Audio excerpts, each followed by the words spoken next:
Hello friends, welcome to career हम सफ़र कामयाबी तक। तो फ्रेंड्स, हम लोग कवर कर रहे हैं एंशिएंट हिस्ट्री को घटना चक्र से, और यह एंशिएंट हिस्ट्री का वीडियो नंबर है 5 और टॉपिक है हमारा जैन धर्म।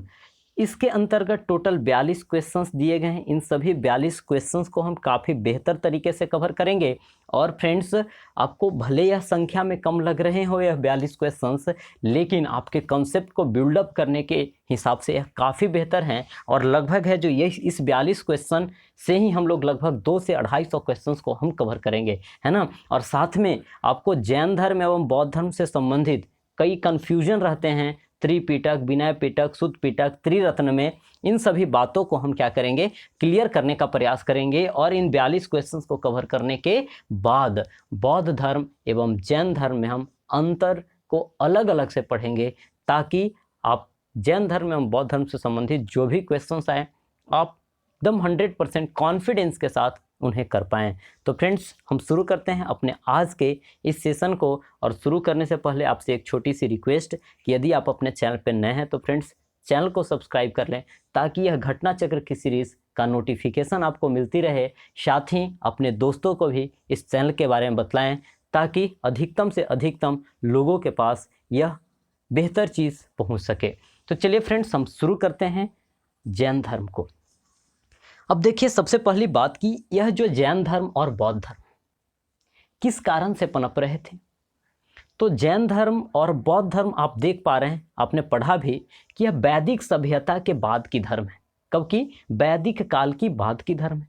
इसका मतलब अच्छा, कोई नए चीज़ों को करने की मीन्स ज़रूरत क्यों पड़ती है, मॉडिफिकेशन क्यों किया जाता है, किसी न किसी प्रकार की त्रुटि के कारण से। इसका मतलब है कि जैन धर्म, बौद्ध धर्म और भी विभिन्न प्रकार के शैव संप्रदाय आएंगे और आजीवक संप्रदाय आएंगे, तो इन सब का कारण एक ही होगा कि वैदिक सभ्यता में पनपी हुई कुरीतियाँ, जिसके कारण से लोगों को ज़िंदगी जीने में, ज़िंदगी व्यापित करने में यह कठिनाइयाँ हो रही थी। और इन्हीं को संरक्षित करने के लिए यह जो जैन धर्म आता है ना। तो इन जैन धर्म के अंतर्गत हम जानेंगे इनके संस्थापक और क्या क्या कौन कौन से प्रवर्तक हुए, और इनसे संबंधित जो तथ्य हैं उन्हें हम क्लियर करने का प्रयास करेंगे। तो देखिए, यह जो जैन धर्म है, जैन धर्म में आपका जो यह आप देख पा रहे हैं शब्द है जैन।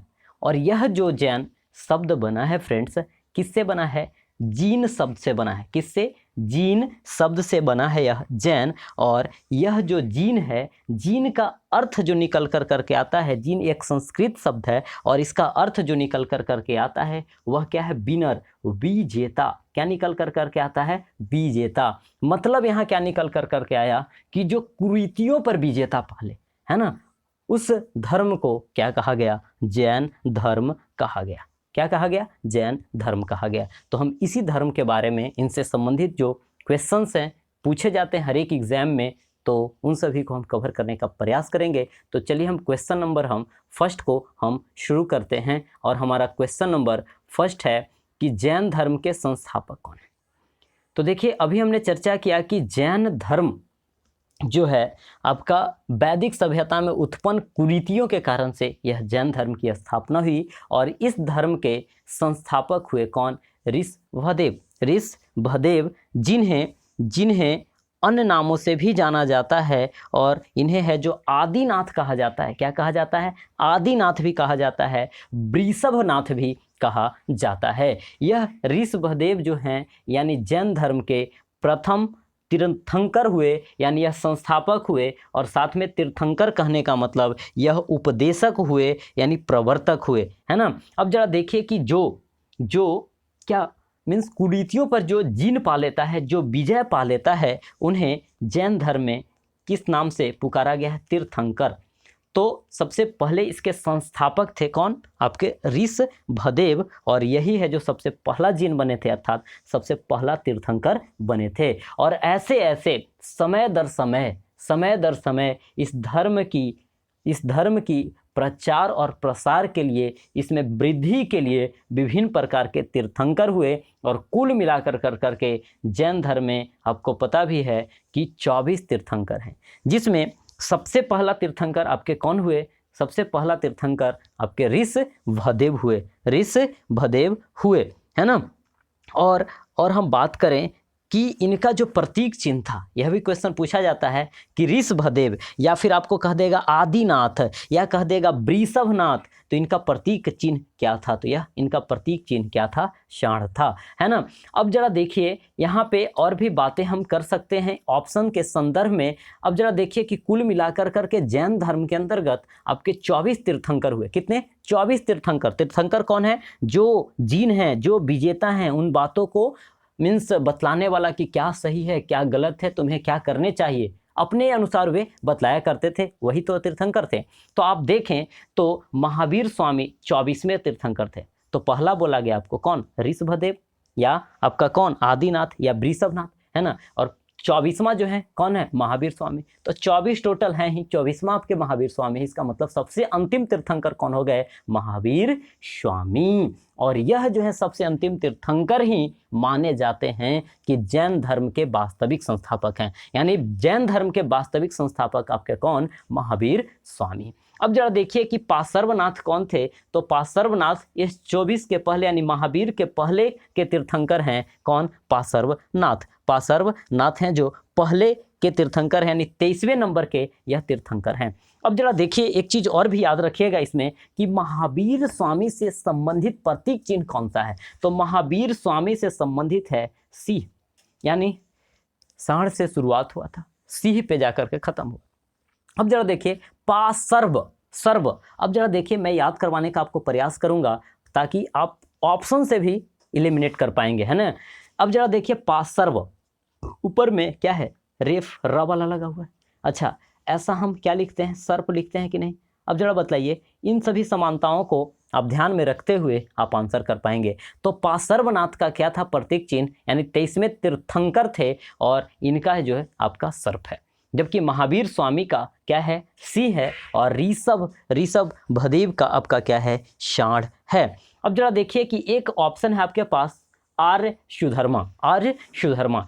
यह जो देखिए फ्रेंड्स की जो महावीर स्वामी है, इन्हें जब कैवल्य प्राप्त हुआ, जब इन्हें ज्ञान की प्राप्ति हुई, जब यह जीन कहलाए, तो अपनी बातों को लोगों तक पहुंचाने के लिए 11 गंधर्वों में बांटा था, 11 भागों में बांटा था। और उसमें से इनकी मृत्यु के पश्चात जो गंधर्व जिंदा रहा था वह है कौन? आपका आर्य सुधर्मा का, है ना। यानी इनका एक क्या था? शिष्य था 11 गंधर्वों में से एक कौन? आर्य सुधर्मा। अब आगे और भी महावीर के संबंध में ही यह पूरा चैप्टर ही है, तो आगे हम काफ़ी अच्छे से डिस्कस करेंगे। श्वेतांबर क्या है, दिगंबर क्या है, इन सभी बातों को हम आगे देखेंगे। पार्श्वनाथ के बारे में भी आगे हम चर्चा करेंगे, है ना।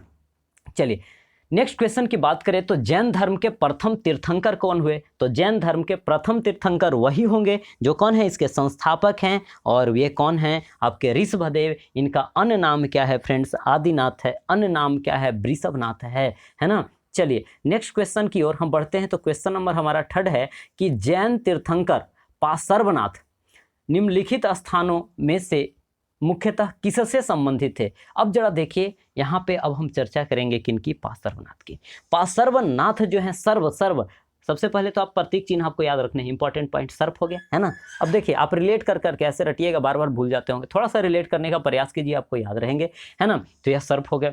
अब जरा देखिए कि यह जो पार्श्वनाथ हैं जैन धर्म के कैमे नंबर के तीर्थंकर हैं? महावीर के पहले वाले 23वें नंबर के तीर्थंकर हैं। और इनका संबंध जो है काशी से है। काशी यानी वह बनारस के अंतर्गत पड़ेगा, यानी वाराणसी। अब जरा देखिए कि यह पार्श्वनाथ काशी से किस प्रकार से संबंधित थे। यह राजघराने से संबंध रखते थे। और यह है जो इक्ष्वाकु, क्या? इक्ष्वाकु वंश के राजा कौन? अश्वसेन। अश्वसेन के क्या थे? पुत्र थे। यानी इनके पिता का नाम, पार्श्वनाथ के पिता का नाम क्या था? अश्वसेन, जो कि इक्ष्वाकु वंश के यह राजा थे जिनका शासन कहाँ चलता था? तो काशी में चला करता था, है ना। अब देखिए तो यह अश्वसेन यानी कि इनके पिता हो गए। और इनकी माता का नाम क्या था? बामा देवी। क्या नाम था? बामा देवी। क्या? बामा देवी। बामा देवी आप याद रखेंगे। अच्छा, अब जरा देखिए हम बात करें और भी इनके संदर्भ में कि पार्श्वनाथ को पार्श्वनाथ को ज्ञान प्राप्ति हुई थी सम्मेद पर्वत पर। कहाँ हुआ था, यह भी क्वेश्चन पूछा गया है, तो याद रखेंगे सम्मेद पर्वत पर इन्हें ज्ञान की प्राप्ति हुई थी। किनकी ज्ञान की प्राप्ति, तो पार्श्वनाथ की। अच्छा, पार्श्वनाथ आखिर इंपॉर्टेंट क्यों है, तो देखिए पार्श्वनाथ है जो महावीर के पहले हैं, और महावीर का जो नक्शा कदम है पार्श्वनाथ ने तैयार कर दिया था, है ना। यह जो 23वें तीर्थंकर हैं, इनकी जब ज्ञान की प्राप्ति सम्मेद पर्वत पर हुई थी, तो उसके पश्चात इन्होंने चातुर्याम, क्या चातुर्याम शिक्षा दिया था। यानी चातुर्याम की हम बात करें, क्या चातुर मतलब कहने का मतलब 4 प्रकार की शिक्षा की बात करी थी। अब देखिए यह 4 प्रकार की यह शिक्षा क्या है। अब जरा मैं कोडिंग कर रहा, आप ध्यान दीजिएगा और यह आपको याद हो जाएंगे, और यह महावीर से भी संबंधित है, तो आपको ऑप्शन 4 है, इसका मतलब ऑप्शन छांटने के लिए हो भी सकता है कि 1 है, 2 है, 3 है, 4 है, या फिर सभी के सभी से हैं, तो कूट वाले भी प्रश्न यहाँ से बन सकते हैं, है ना। तो देखिए पार्श्वनाथ से संबंधित हम बात करें कि इन्होंने चातुर्याम शिक्षा दिया था। कौन सा, चातुर्याम शिक्षा, जिसके अंतर्गत सबसे पहला आपका स, हमने बात किया स, और स से क्या हो गया भाई, तो सत्य हो गया। सत से क्या हुआ, स से क्या हुआ, सत्य, और उसके बाद है जो 3 ठो आप क्या कर दीजिए, अ बोल दीजिए, यानी अ। अब जरा बोलिए, यहाँ पे पहला हो गया सत्य, फिर सत्य और अहिंसा गांधी जी का क्या था, यह परम धर्म था, है ना। और सत्य अहिंसा हमारा भी धर्म होना ही चाहिए। तो देखिए पहला सत्य हो गया, दूसरा अहिंसा। अगला था अस्ते, अस्ते, और अगला है अपरिग्रह। कौन सा, अपरिग्रह। मैं तोड़ के बोल रहा ताकि आपके दिमाग में यह सेट होता चले। चलिए, तो हमने बात किया सबसे पहले स से हो गया सत अहिंसा, तो आपको 2 ऐसे ही याद हो गए, तो 2 ही तो याद करने हैं भाई। अगला क्या है, अस्ते और अपरिग्रह।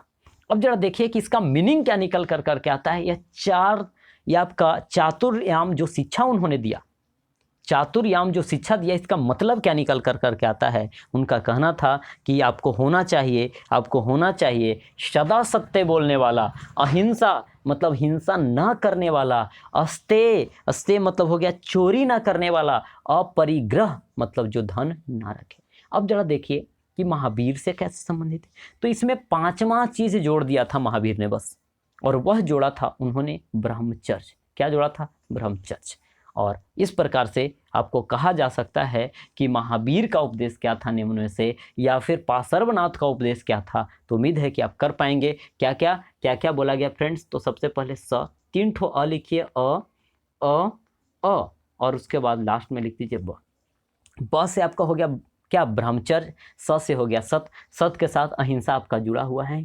तो इतना चीज तो आपको क्लियर ही है ना। एक अस्ते हो गया और एक अपरिग्रह हो गया। अपरिग्रह का मतलब क्या हो गया, आपका धन न रखना। अस्ते का मतलब चोरी न करना, और अहिंसा का मतलब हो गया हिंसा न करना, किसी को ना मारना, और सत्य का मतलब सदा सत्य बोलना। तो यही कारण से पार्श्वनाथ हैं जो आपके फेमस हैं, क्योंकि इन्हीं की पीढ़ी, इन्हीं की विरासत को है जो बढ़ाया था। कौन, इन्हीं की विरासत को बढ़ाया था कौन, महावीर स्वामी ने बढ़ाया था। और यह महावीर स्वामी इनके भले 250 साल बाद आए, लेकिन उन्हें है जो मीन्स वास्तविक संस्थापक के रूप में जाना गया जैन धर्म के।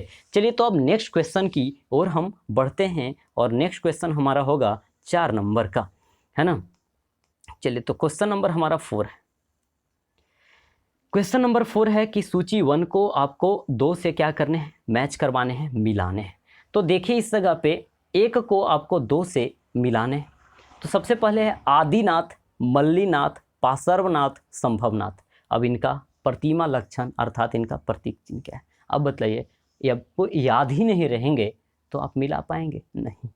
अब जरा देखिए, मैं यहीं पे कुछ तरीका मैं बतला रहा। अभी देखिए, अभी हमने आपको बताया था, इस रेफ से बतलाया था क्या, सर्प वाला, है ना। इसका मतलब पार्श्वनाथ का तो सर्प हो गया, पार्श्वनाथ का तो आपका सर्प हो गया। अच्छा, अभी हमने चर्चा किया था कि जैन धर्म के प्रथम तीर्थंकर आपके ऋषभदेव हैं, जिन्हें आदिनाथ या वृषभनाथ कहा जाता है। इनके प्रतीक चिन्ह के कारण से तो यह आदिनाथ का वृषभ हो गया। तो बतलाइए, यहाँ पे हम बात करें तो 1 का 1 हो गया, 3 का 3 हो गया। यदि यह 2 भी याद रहे तो हम कर सकते थे क्या, 1 का 1 और आपका 3 का 3 है, 1 का 1 और 3 का 3 आप देखें तो किस में है, बस एक ही में है कि 1 का 1 और 3 का 3। आंसर तो आपका हो गया भाई, है ना। कुट वाले में भी आपने कर दिया, लेकिन यह आपको याद रखने चाहिए। अब जरा देखिए, हम बात करें संभव, संभव तो यहाँ पे अश्व कर दीजिए। अश्व मतलब क्या हो गया, घोड़ा, है ना। संभव अश्व, है ना। और पासर्व तो सर्प, आदिनाथ तो वृषभ पहले से याद है। और मल्ली ल वाला आ रहा है तो यहाँ जल लगा दीजिए। यानी कहने का मतलब यह 4 भी अब आपको याद हो चले हैं। अब जरा देखिए कि हम कुछ जो तीर्थंकर हैं उनकी हम प्रतीक चिन्ह की हम बात करें तो देखिए, ऋषभदेव बैल, या फिर इसी को हम साढ़ बोलेंगे, है ना। और यही कारण से यानी वृषभ, वृषभ मतलब बैल ही तो होता है, तो कहने का मतलब ऋषभदेव आपके बैल। अजीतनाथ, अजीतनाथ, है ना, तो थ वाला अजीत, तो त को थ से रिलेट कर दिया, कुछ हाथी, मतलब रिलेट करने हैं किसी प्रकार से। ऐसा नहीं कि हम कोई नियम बतला रहे हैं भाई, बस आपको याद नहीं रहते हैं तो आप इस प्रकार से आप कर भी सकते हैं। हाँ, ऋषभदेव आपका, ऋषभदेव का बैल हो गया, यानी वृषभ, ऋषभ, है ना। हाँ, अजीतनाथ का अजीत, त को थ से यानी हाथी वाला ध्यान रखने हैं। अच्छा, यहाँ पे देखें हम बात करें तो संभव व वाला यानी अश्व वाला, है ना।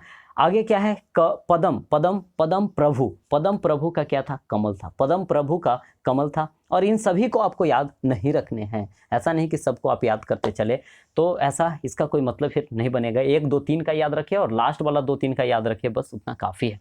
हाँ, आगे क्या, पदम प्रभु का है कमल, और आपका सुपार्श्व नाथ का है क्या, सास्थिया यानी स्वास्तिक है। उसके बाद है जो मल्लीनाथ, मल्लीनाथ को आपको याद रखने हैं, क्योंकि इन्हें है जो एक में माना गया है स्त्री, एक में पुरुष माना गया है। तो यहाँ पे आपको इन चीज़ों के बारे में हम आगे चर्चा करेंगे। तो इन्हें स्त्री माना गया है कि यह ऐसा तीर्थंकर थे जिन्हें क्या माना गया है, स्त्री माना गया है। तो जिसके कारण से मीन्स यह क्वेश्चन इंपॉर्टेंट बन जाता है। तो मल्लीनाथ को आप याद रखेंगे कि इनका प्रतीक चिन्ह क्या है, मल्लीनाथ का है, जो मल्लीनाथ, मल्ला वाला कल देखिए आपका कलश की तरह ही यानी यहाँ पे दिया जा रहा है। आगे जरा देखिए, नेमीनाथ, तो नमीनाथ, नमीनाथ का है आपका नील कमल, नेमीनाथ आपका नमी, और देखिए नेमी, दोनों में यहाँ पे कन्फ्यूजन हो ही जाता है लोगों का। तो कहने का मतलब नमीनाथ का आपका क्या है, नमी वाला का नील कमल है, नेमी का है क्या, शंख, पासर्व, सर्व तो यह रेफ से आपको क्लियर करने थे सर्प को, और महावीर स्वामी का यानी सिंह। अब जरा देखिए कि आपको कन्फ्यूज़न, अब जरा देखिए कि यहाँ पे आप यहाँ भी तो कह सकते हैं कि यहाँ वाली र रेफ वाला है। तो फ्रेंड्स, अब इतना तो आप दिमाग लगा सकते हैं कि पार्श्वनाथ इसमें तीर्थंकर है, यहाँ पे भी प वाला है, यहाँ पे भी, मतलब कुछ भी आप रिलेट कर सकेंगे। यानी उतना भी यदि आप नहीं कर पाएंगे तो आपके लिए फिर यह तरीका तो है ही नहीं। तो बस हमारा अपना दिमाग पे जोर कम पड़े, इस प्रकार से हम कुछ याद करेंगे। चलिए, तो नेमीनाथ का क्या है आपका, नेमीनाथ का शंख है, और नमी का है क्या, नील, नील कमल। अब जरा देखें, नमी, नमी मतलब क्या होता है, नमी मतलब पानी वगैरह से संबंधित है, कीचड़ वगैरह से संबंधित है। तो कीचड़ में क्या खिलता है, कमल खिलता है, बस इससे याद रखें ना। और नेमी, नेमी, नेमी, है ना। हम लोग के यहाँ क्या बोला जाता है कि कोई पूजा पाठ ज़्यादा करता है तो क्या बोलता है, तुम बड़ा नेमी बनते हो, है ना, तुम नेमी बनते हो, पूजा पाठ करते हो यानी शंख बजाते हो, है ना। चलिए, तो इस प्रकार से मैंने रिलेट करने का प्रयास किया है, इसे 2-4 बार आप देखेंगे तो आपको यह याद हो जाने हैं, है ना। चलिए, नेक्स्ट की बात हम करें तो महावीर स्वामी का जन्म कहाँ हुआ था। अब देखिए, हमारी जो चर्चा चलेगी वह महावीर पे चलेगी, जो कि देख रहे हैं कि बीपीएससी लगातार 42 में, 47 में, 53, 55 में, तो हो सकता है कि आगे आने वाले भी एग्जाम्स में पूछा ही जाए, है ना। क्वेश्चन तो आसान है लेकिन पूछा जा सकता है। चलिए, तो अब हम बात करें कि महावीर स्वामी का जन्म कहाँ हुआ था। तो सबसे पहली बात कि इनसे संबंधित जितने भी पॉइंट हैं उन्हें हम कवर करेंगे भाई, है ना। जितने भी पॉइंट्स हैं उन्हें कवर करेंगे ताकि आने वाले आगे का जो 10-8 क्वेश्चन होगा सभी के सभी क्लियर हो जाए। तो महावीर स्वामी का जो जन्म हुआ था कुंडग्राम या कुंडलग्राम, कुंडग्राम या कुंडलग्राम वैशाली में। अब जरा देखिए, वैशाली बड़ा वाला जगह दे दिया, छोटा वाला, पिछली वीडियो में भी हमने ऐसा क्वेश्चन को देखा था कि बुध का जन्म दे देता है कपिलवस्तु, लुम्बिनी दोनों देगा, तो लुम्बिनी आपको लगाने हैं। उसी प्रकार से कुंडग्राम और या कुंडलग्राम और वैशाली दोनों दे दिया, इसका मतलब आपको कुंडग्राम ही लगाने हैं। तो महावीर स्वामी का जन्म कुंडग्राम वैशाली में हुआ था, और यह कब हुआ था, तो 599 BC में हुआ था। कब हुआ था, 599 BC में। अब जरा देखिए, इसमें भी कन्फ्यूज़न देखने को मिलता है। यदि आप लुसेंट को पढ़ेंगे तो उसमें 540 बीसी दिया हुआ है फ्रेंड्स, जो कि गलत माना जाता है। पहले पुरानी एनसीईआरटी में भी 540 देखने को मिलते थे, लेकिन अब नई जो भी एनसीईआरटी आ रही है उसमें भी आपका 599 है जो प्रकाशित है। इसलिए इसका ख्याल रखेंगे, वहाँ पे आप सुधार कर लेंगे और ख्याल रखेंगे किस चीज़ का, 599 का। तो इनका जन्म जो है 599 बीसी में कहाँ हुआ था, कुंड ग्राम वैशाली में हुआ था। और किन के यहाँ हुआ था, अर्थात इनके पिता का नाम क्या था, तो इनके पिता का नाम है सिद्धार्थ। इनके पिता का नाम सिद्धार्थ है और आप जानते हैं कि गौतम बुद्ध के बचपन का नाम सिद्धार्थ है। तो यहाँ से देखिए कन्फ्यूज़न क्रिएट होना शुरू हो जाता है। तो यही कन्फ्यूज़न के लिए हम वीडियो के लास्ट में दोनों में हम क्या क्या डिफरेंसेस हैं उन सभी को हम क्लियर करने का प्रयास करेंगे। अब देखिए, तो इनके पिता का नाम, महावीर स्वामी के पिता का नाम है जो आपका क्या है, सिद्धार्थ है। इनकी माता का नाम है त्रिशला। इनकी माता का नाम है त्रिशला। यह जो पिता है इनके ज्ञात्रिक कुल से संबंधित हैं और जो यह त्रिशला है वह लिच्छवी गणराज के चेटक की बहन है। चेटक की क्या है, बहन है, यानी चेटक प्रसिद्ध था और चेटक की बहन के रूप में लिच्छवी यानी त्रिशला है। इस बात का ख्याल रखना है। यहाँ से क्वेश्चन है जो बहन के जगह क्या कर देगा, बेटी कर देता है। तो ऐसी अवस्था में क्वेश्चंस है जो हम मतलब गलती कर बैठते हैं, तो ऐसी अवस्था में आपको ध्यान देने की ज़रूरत है। चलिए, तो इनके पिता का नाम सिद्धार्थ, ज्ञात्री कुल से संबंधित, माता त्रिशला है और माता त्रिशला है जो चेटक की बहन है और यह चेटक लिच्छवी गणराज का राजा है। इनकी पत्नी का नाम क्या था, तो याद रखेंगे कि गौतम बुद्ध की शादी 16 वर्ष में हुई थी, है ना। तो उनकी पत्नी का नाम यशोधरा है, लेकिन इनकी पत्नी का नाम है दोस्तों यशोदा। अब जरा देखिए कन्फ्यूज़न होगा कि नहीं, हो ही जाता है। तो सभी बातें क्लियर होती चलेगी, मैं कोशिश करूंगा डिफ्रेंशिएट करने का। तो इनकी पत्नी का नाम क्या है, यशोदा। उनका बेटा था, लेकिन इनकी बेटी है कौन, अनोजा। अनोजजा लिखा जाता है ना, अनोजजा प्रियदर्शनी, है ना। और इनका जो दामाद होता है वह कौन है, जामली। क्या है, जामली। और यही जामली है जो महावीर स्वामी का प्रथम शिष्य बनता है। भले यह बाद में यह जो मीन्स तिरस्कार कर देता है, यह जो जैन धर्म को फिर अस्वीकार कर देता है, मीन्स मतभेद होने के कारण से। तो चलिए, इतना पॉइंट आपको क्लियर हुए, यानी कि इनके संबंध में, महावीर स्वामी के संदर्भ में। अब जरा देखिए कि इनका जो मीन्स प्रथम शिष्य बना जामली, उसके बाद हम बात करें कि इनकी मृत्यु कब हुई थी। तो अभी तो ज्ञान प्राप्ति की हमने बात ही नहीं की है ना। तो ज्ञान प्राप्ति की भी मैं थोड़ी सी आपको मैं बतला दूं कि इनकी जो ज्ञान की प्राप्ति हुई वह रीजू पालिका नदी के किनारे। महात्मा बुद्ध है जो 29 वर्ष की अवस्था में भागे थे और यह है जो 30 वर्ष की अवस्था में निकले, है ना। और यह है जो इन्हें 6 वर्ष तपस्या करने के बाद ज्ञान की प्राप्ति हुई। यह 6 दूना 12 वर्ष की तपस्या करने के बाद इनकी ज्ञान की प्राप्ति हुई थी, है ना। यानी गृह त्याग के 12 वर्ष के बाद रीजू पालिका नदी के तट पे साल वृक्ष के नीचे, साल टीक सॉल आप जानते हैं, है ना। तो सॉल वृक्ष के नीचे है जो इनकी ज्ञान की प्राप्ति हुई थी। जबकि बुद्ध की जो ज्ञान की प्राप्ति हुई थी वह पीपल वृक्ष के नीचे हुई थी, निरंजना नदी के किनारे हुई थी बोध गया में, है ना। और इनकी जो हुई वह कहाँ, तो आपके रीजू पालिका नदी के यानी साल वृक्ष के आपके मीन्स नीचे हुई थी। चलिए, तो इतना पॉइंट आपका क्लियर हुआ। अब हम बात करें कि इनकी जब ज्ञान की प्राप्ति हुई तो वह तो बुद्ध कहलाए, लेकिन महावीर की जो ज्ञान प्राप्ति हुई थी तो उसके बाद यह अहर्त कहलाए। क्या कहलाए, अहर्त या अरहत हम कह सकेंगे, या अहर्त, है ना, जिसका अर्थ होता है पूज्य या पूजनीय। उसके बाद यह क्या कहलाए, तो जिन कहलाए। जिन अभी हमने चर्चा किया था, क्या जिन का मतलब क्या, विजेता। जिन का मतलब विजेता, अपनी सभी इंद्रियों, ज्ञान इंद्रियों इत्यादि पर सब विजेता पाले, विजय पाले, है ना। और निर्ग्रंथ कहलाए। क्या कहलाए, निर्ग्रंथ कहलाए। निर्ग्रंथ का मतलब क्या निकल करके आता है, बंधन से मुक्त यानी बंधनहीन। और इस प्रकार से है जो ज्ञान प्राप्ति के बाद क्या क्या कहलाए थे, अहर्त कहलाए थे, जीन कहलाए थे, निर्ग्रंथ कहलाए थे, है ना। जबकि यह महावीर स्वामी पहले महावीर स्वामी नहीं थे, इनका नाम बचपन का था वर्धमान। जिस प्रकार से बुद्ध का बचपन का नाम क्या था बताइए, तो बुद्ध का बचपन का नाम क्या था, सिद्धार्थ, जबकि इनके पिता का नाम सिद्धार्थ था, है ना।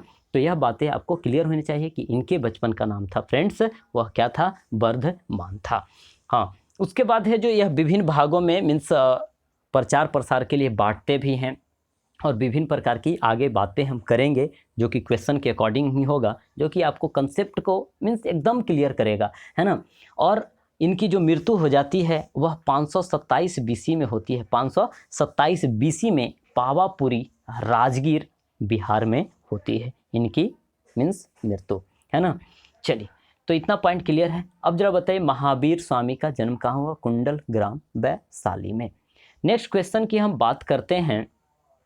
नेक्स्ट क्वेश्चन हमारा है क्वेश्चन नंबर 6 आएगा ना। चलिए, कुंडलपुर। अब देखिए कुंडल ग्राम कुंडलपुर बात एक ही है, तो कुंडलपुर जन्म स्थान है किनका, तो कुंडलपुर या कुंडल ग्राम जन्म स्थान है महावीर स्वामी का अर्थात वर्धमान का।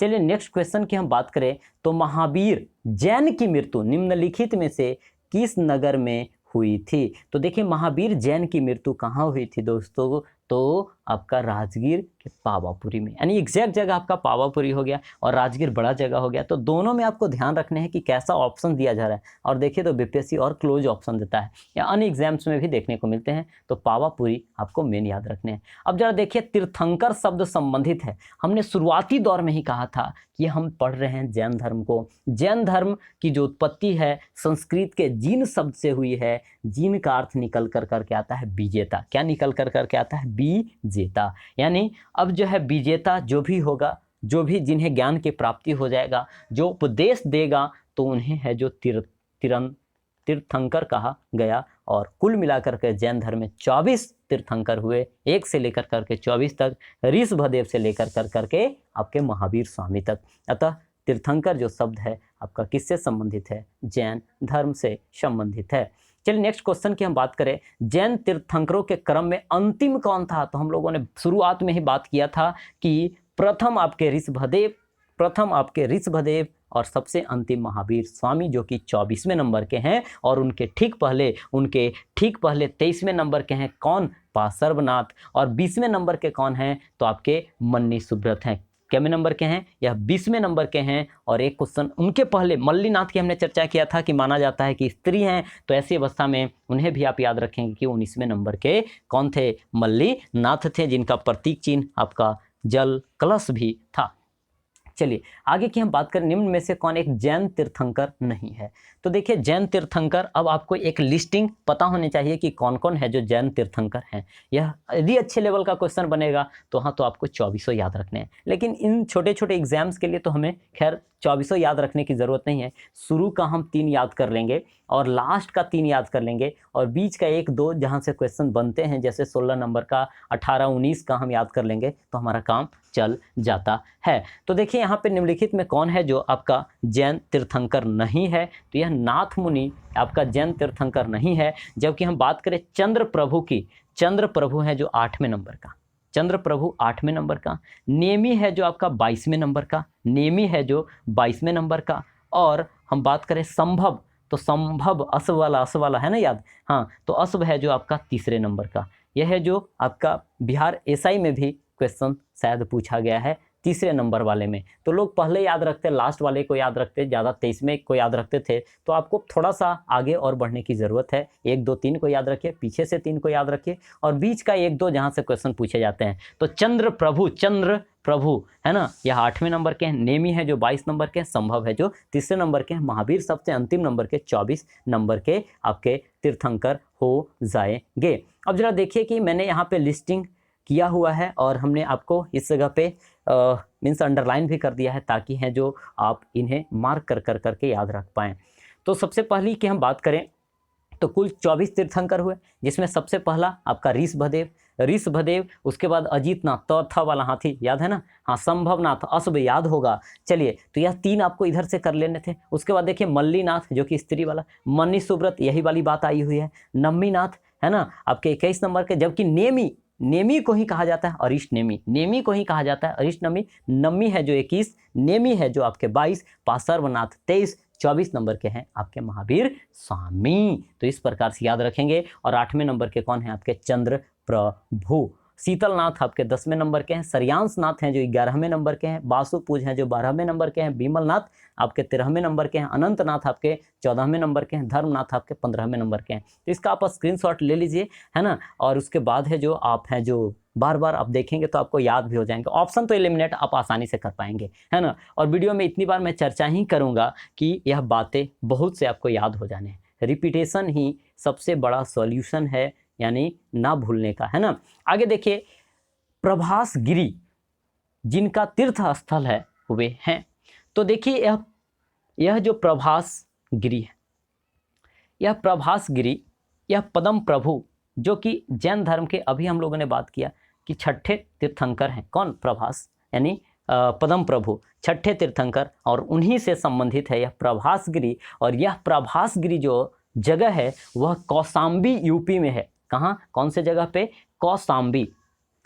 हाँ, कौन से जगह पे? कौशाम्बी। और कौशाम्बी आपका पड़ेगा कहाँ में? यूपी में। कौशाम्बी यूपी में जगह है। और एक क्वेश्चन यहाँ से और बनता है कि कौन ऐसा जगह है जहाँ पे बौद्ध एवं जैन वह दोनों से तीर्थस्थल संबंधित है? तो यह कौशाम्बी ही है जो कि बौद्ध और जैन दोनों से संबंधित है। दोनों का एक प्रकार से हम कह सकेंगे कि मठ है इस जगह पे।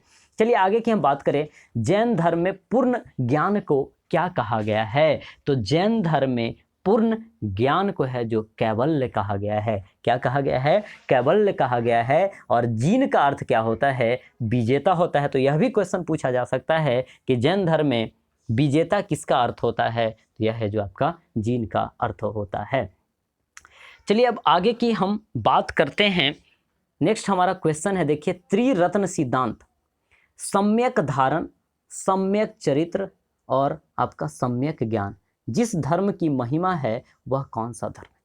तो देखिए हम बात करें, त्रिरत्न आपका बौद्ध धर्म में भी देखने को मिलेगा और त्रिरत्न है जो आपको जैन धर्म में भी देखने को मिलेगा, लेकिन दोनों में डिफरेंसेस है। बौद्ध धर्म में हम लोगों ने याद भी किया था, बुद्ध शरणम गच्छामि, धम्म शरणम गच्छामि, संघ शरणम गच्छामि, है ना। हाँ, यानी बुद्ध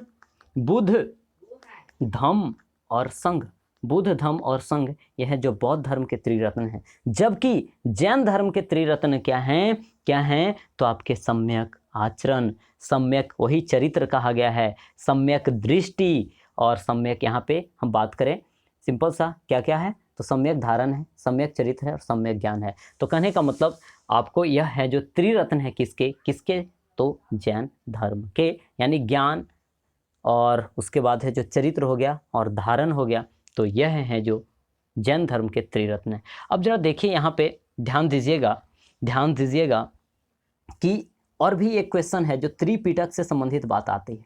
तो त्रिपिटक पिछली वीडियो में भी हमने चर्चा किया था, आपको याद भी होगा। यह जो त्रिपिटक है जिसके अंतर्गत विनय पिटक आता, सूत पिटक आता और अभिधम्म पिटक आता, ये आपके बौद्ध धर्म से संबंधित है ना। तो ऐसी अवस्था में इन पॉइंट्स को आपको याद रखने चाहिए। अब जरा देखिए हम बात करें कि यह जो त्रिरत्न सिद्धांत दिया गया था, सम्यक धारण, चरित्र और सम्यक ज्ञान वाला या सम्यक आचरण वाले, तो यह जो दिया गया था किस लिए दिया गया था?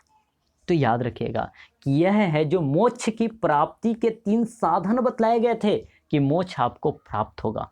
मोक्ष प्राप्त करने का मतलब क्या होता है कि जीवन चक्र से, जीवन मृत्यु के चक्र से आप मुक्त हो जाएंगे। इसके लिए है जो आपका यहाँ पे त्रिरत्न सिद्धांत दिया गया था आपके किसमें? जैन धर्म में। और जीवन चक्र से मुक्ति के लिए आपको 4 बातें कही गई थी, और 4 यह बातें क्या थी? अनंत चतुष्टय, अनंत यहाँ पे चतुष्टय यहाँ पे बात करी गई थी। अनंत चतुष्टय का सिद्धांत दिया गया था। कौन सा?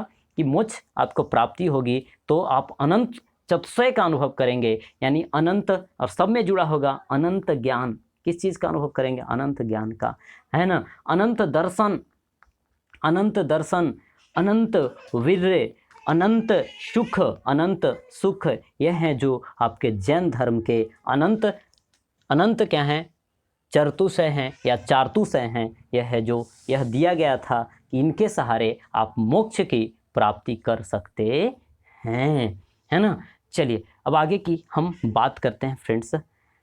तो देखिए आगे है अनुव्रत सिद्धांत का प्रतिपादन किसने किया था। तो अनुव्रत सिद्धांत यह है जो आपका जैन धर्म से संबंधित है। अब जरा देखिए तो यह जैन धर्म यानी आपका आंसर तो सी हो गया, लेकिन आप समझिए कि अनुव्रत सिद्धांत था क्या। तो देखिए आपने पढ़ा भी कि आपका 4 बातें कही गई किनके द्वारा पार्श्वनाथ द्वारा।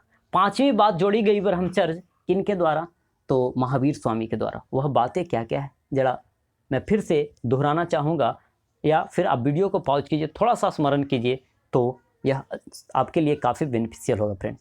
सबसे पहली बात हमने बात किया था स पे, और 3 ठो अ लिखना है, अ और लास्ट में प, है ना।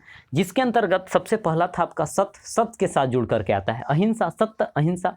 उसके बाद था क्या, अस्तेय और अपरिग्रह, है ना। यह आपका असत्य हो गया, यह हो गया आपका क्या, तो अस्तेय, और एक हो गया आपका अपरिग्रह, और ब से हो गया ब्रह्मचर्य, है ना। यह 5 बातें करी गई। लेकिन यह देखा गया कि यह तो है जो वही करेगा जो घर परिवार को छोड़ देगा, लेकिन जो घर परिवार को नहीं छोड़ेगा, जो गृहस्थ जीवन में रहेगा, तो यह जो पंच महाव्रत है, तो उन्हीं के लिए क्या कहा गया कि इनके नियमों में कुछ छूट दिया जाए। इनके नियमों में क्या किया जाए, कुछ छूट दिया जाए, यानी इनसे यह हो ही नहीं सकता है। तो ऐसी अवस्था में यानी इन्हें छूट दिया गया, और वही छूट वाली सिद्धांत को क्या कहा गया, अनुव्रत सिद्धांत कहा गया। क्या कहा गया, अनुव्रत सिद्धांत कहा गया। जिसके अंतर्गत सत्य में क्या जोड़ दिया गया, आपका अनुव्रत वाली बात जोड़ दी गई, और इसे कहा गया कि सत्यानु स से हो गया आपका सत्यानु व्रत हो गया। उसी प्रकार से अ से हो गया यानी अहिंसा, तो अहिंसानुव्रत कर दिया गया। उसी प्रकार से अस्तेय हो गया, चोरी न करने वाला, तो अस्त्यानुव्रत कर दिया गया। फिर आपका क्या हो गया, अ से अगला क्या था, अपरिग्रह,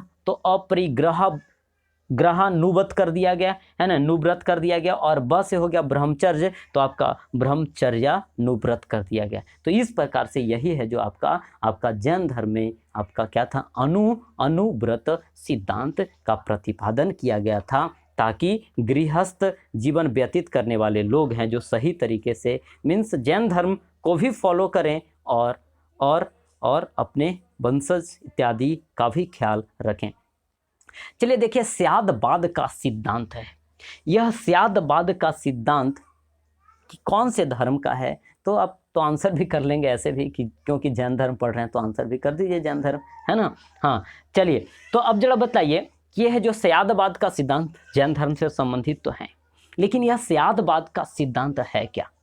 तो देखिए हम जान रहे हैं कि यह जो जैन धर्म आया किस कारण से, वेदों में रूढ़िवादिता के कारण से आया। ऐसी अवस्था में देखा यह जा रहा था कि लोग 2 प्रकार के थे, एक क्या थे, आर्य थे, और एक जो थे अनार्य थे। एक जो वेद को मानते थे, आर्य नहीं मानते थे, अनार्य। तो ऐसी अवस्था में एक था आस्तिक, दूसरा था नास्तिक।